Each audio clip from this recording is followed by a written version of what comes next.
मुल्क के अंदर से, मुल्क के बाहर से जो देखना चाहें कि ट्रायल कैसे हो रही है, और बहुत से लोगों का मुझसे रब्ता हुआ है जो आके इदारे जो हैं जो ट्रायल वॉच करते हैं वो आके इस ट्रायल को देखना चाहते हैं कि एक साबिक वज़ीर आज़म है, एक बहुत बड़ा सियासी लीडर है मुल्क का, उसके साथ क्या किया जा रहा है बंद कमरे में। तो अदालत ने इसका नोटिस लिया। अटॉर्नी जनरल साहब खुद पेश हुए थे, उन्होंने कुछ बताया कि कल काबीना ने कोई फैसला किया है के हवाले से।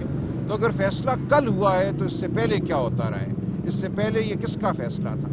फिर सवाल ये भी हुआ कि जिन जज साहब को इस ट्रायल के लिए मुकर्रर किया गया है उन जज साहब की तैनाती कैसे हुई, कैसे हुकूमत ने यह फैसला किया कि पाकिस्तान के जो 1000-1500 जज साहिबान हैं डिस्ट्रिक्ट अदलिया के, उनमें ये जज साहब मौजूद तरीन हैं इस ट्रायल के लिए। तो ये भी एक बड़ा सवाल था जो हमने उठाया कि क्या इंतज़ामिया को ये हक होना चाहिए कि एक मखसूस मुलजिम के लिए वो मखसूस जज जो है उसका तकर्रुर करे। तो ये तमाम बातें मैं समझता हूँ बुनियादी आइनी नौइयत की हैं। ये मामला अब अदालत के सामने पूरी तरह से मौजूद है। अटॉर्नी जनरल साहब परसों जवाब देंगे, फिर हम मज़ीद गुजारिशात करेंगे और मामला हमें अब पूरी उम्मीद है कि आइन और कानून के मुताबिक आगे चलेगा। और खुली अदालत में अगर ये मुकदमा चलता है तो आप देखेंगे कि इस मुकदमे में कुछ भी नहीं है।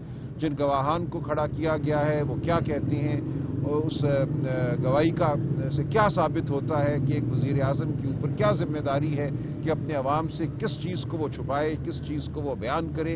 पाकिस्तान से वफादारी का क्या मतलब है, जो आइन में हल्फ दिया गया है वज़ीर आज़म के लिए उसका क्या मतलब है। क्या उस हल्फ का ये तकाजा नहीं है कि वो अपने अवाम से गुफ्तगू करे। अगर उसकी दानिस्त में, उसकी समझ में कोई बात आती है जिसका ताल्लुक बराह रास्त पाकिस्तान की जमहूरियत से है, आइनी अमल से है, तो वो कैसे वो बात एक उसका करना जुर्म हो गया। ये तमाम बातें अदालत के सामने रखी जाएंगी। हमारी अदालत से यहाँ भी इस्तदा है कि जो साइबर सिक्योरिटी के हवाले से रूल हैं वो पेश किए जाएं, वो हमें दिए जाएं। जब वो रूल सामने होंगे तो आप देखेंगे, तमाम दुनिया देखेगी कि बहुत से मामलात जिनको बढ़ा चढ़ाकर जुर्म बताया जा रहा है वो मामूल के मामलात हैं, कानून के मुताबिक अमल हुआ है और कानून के मुताबिक अमल को जुर्म नहीं कहा जा सकता। सलमान अकरम राजा साहब, आज यहाँ पे अगर स्टे हुआ है तो दूसरी जानिब नैब के 2 रेफरेंस जिसमें गुज़िश्ता रोज वारंट गिरफ्तारी जारी होते हैं और उसमें चेयरमैन पीटीआई को जेल के अंदर इन केसेस में उनकी गिरफ्तारी डलती है। आज मालूम हो रहा है कि उसकी समाअत होनी है, गालिबन जुडिशल या फिजिकल रिमांड के लिए आ रहे हैं, तो आपको एक्सेस है अंदर जाने की? देखिए, उन मुकदमों के हवाले से मैं अभी नहीं जानता, लेकिन हमें आज मीटिंग का टाइम दिया गया है। हम अंदर जाएंगे, हम देखेंगे।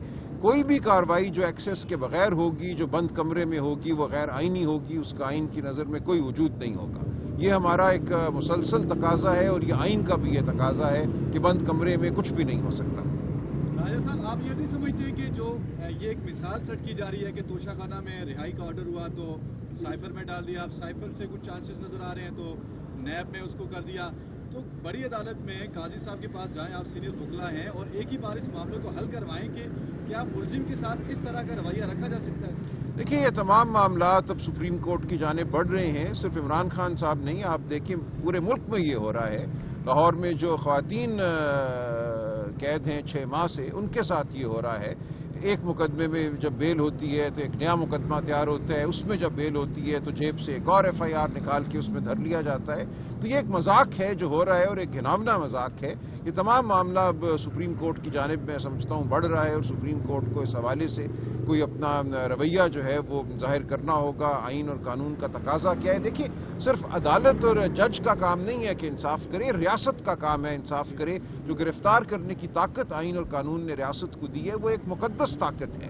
उस ताकत को सियासी जोड़ तोड़ के लिए अगर आप इस्तेमाल करेंगे तो आप आईने पाकिस्तान को पामाल करते हैं, आप एक खौफ का आलम बर्पा करते हैं। और ख़ास तौर से उस वक्त जब इलेक्शन होने जा रहे हैं, आप एक पैगाम देते हैं कि किसको इलेक्शन में खड़ा होने की इजाज़त है, किसको नहीं है। तो ये तमाम बातें अब सुप्रीम कोर्ट के सामने आएंगी और सुप्रीम कोर्ट का क्या फैसला होता है वो हम सब देखेंगे।